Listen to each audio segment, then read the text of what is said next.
So let's put some politics in the business of investments and the market. Of course, the curtain is drawn already from the electoral body INEC for all parties who want to have their presidential candidate. So that's already done and dusted. So we're now in phase 2. So it's the time now to have what you call the message of the market and what we expect to have from those who are contesting for the office of the CEO 2019. So let's get this sense of the investment and the market side of the political arena. Wale Olusi is joining us from our studios at the Nigerian Stock Exchange. Is the acting head of research at United Capital. Wale, it's good to see you. Good morning. Good morning, Boston. Good. It's good to have you here. So we're done with the primaries, as it were, on the political front.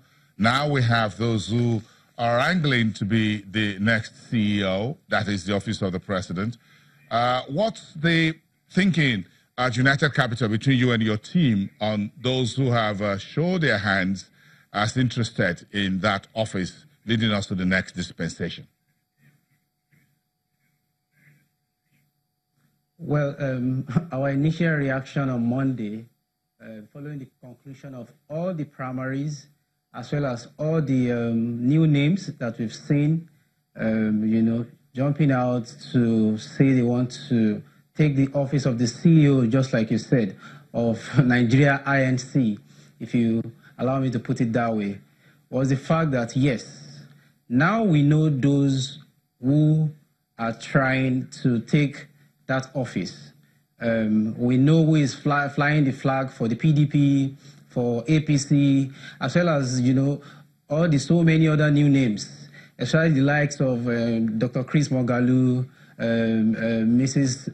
Ezekwesili, who also came out, Fela Durotoye Sowore, ex-CBN former deputy governor, Obadiah, and, a host of others. So to us, it looks like there's a little bit of clarity in terms of those that we're expecting to vie, and the next step is going to be digging back into their views about the economy and, trying to paint scenarios as to what a presidential win or victory for any of these major candidates will mean for the Nigerian economy as well as the investment landscape generally. Okay, so what does the market want in terms of the investment and other things, whether it's direct investment, foreign portfolio investment? What soundbites are we looking for? Would you want us to hear? What documents do you want to read?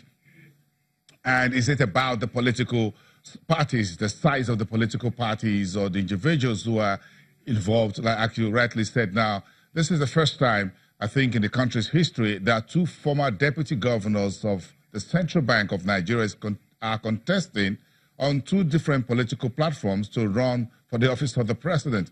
That's quite instructive. Then a former minister, a two-time minister, and a former World Bank vice president, Dr. Obi Ezekwesili. So, do you think this current landscape or this portfolio of presidential hopefuls look very heavy on the side of their resume?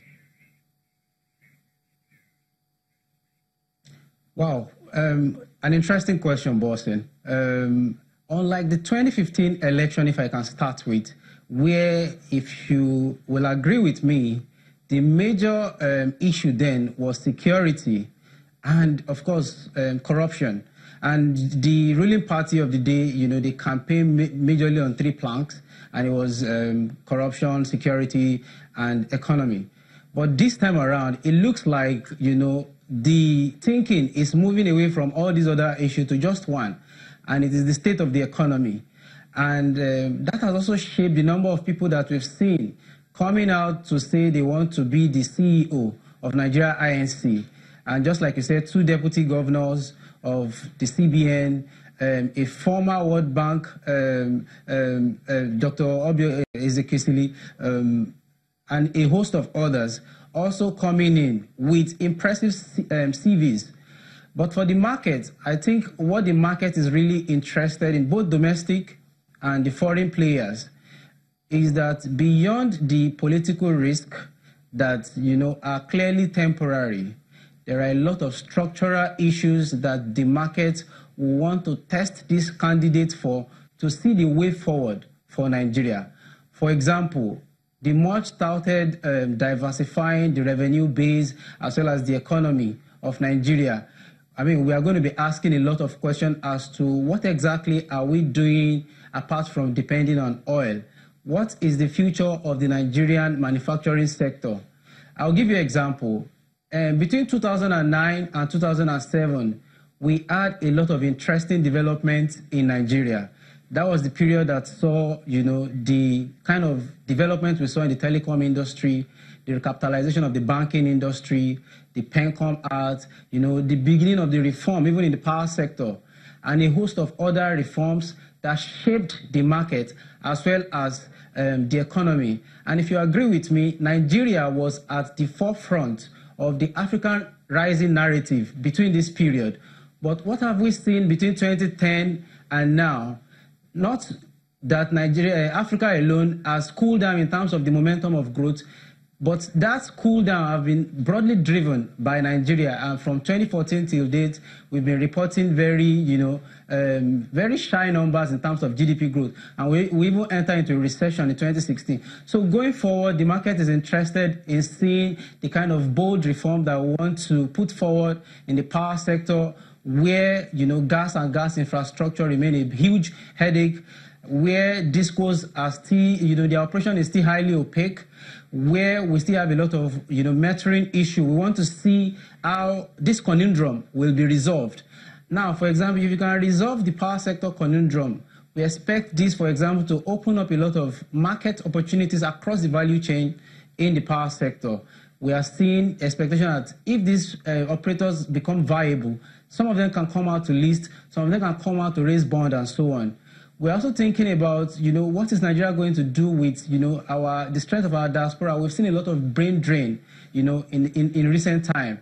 Medical doctors are leaving. There's a lot of challenge with Canada. A lot of even analysts in the industry, some of them are leaving. What are we going to do with this expertise? How do we redirect them back to, I was having a conversation with some of my colleagues yesterday, and some of the things we discussed was the development we saw in the investment banking sector in Nigeria was also driven by some of the reforms we took between 2003 and 2007, where the likes of, investment bankers in the US actually came back to build this industry as we know it till today. So we want to see that kind of reforms to shape what is happening. The oil and gas sector is still there, requiring a lot of reforms.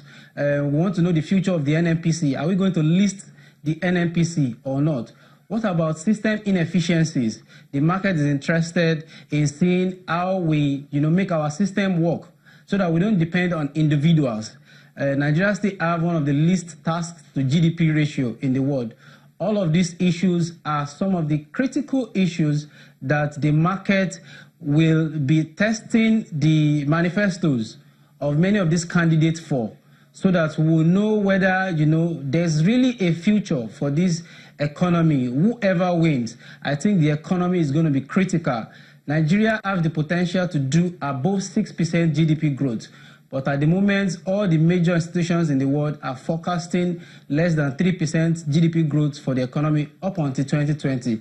I think we can do better than that, and we'll be looking at what these candidates have to say to us about taking this economy to the next level. So, Wallace, in terms of like setting an agenda for the incoming president, maybe the current president will continue, but of course he's going to get a new swearing in, as it were, because he's going to the polls to contest alongside others. Just about a minute or two, do you think we've done, what's part of the agenda, if you look at privatization, if you look at the sale of assets and things like that, you touched about a little bit on that, but what of this would do? The power sector, there was no sale of anything on the market, so we couldn't say that the markets actually benefited from that under the Jonathan's administration. So what would you like to see? Well, I think to start with, the oil and gas is one thing we would like to see. We would like to know exactly what we want to do with the NNPC, whether it to be listed. The PIGB was, was declined, signing by the president. We would like to know the way forward from there. Again, the power sector is key. We would like to know what is happening there.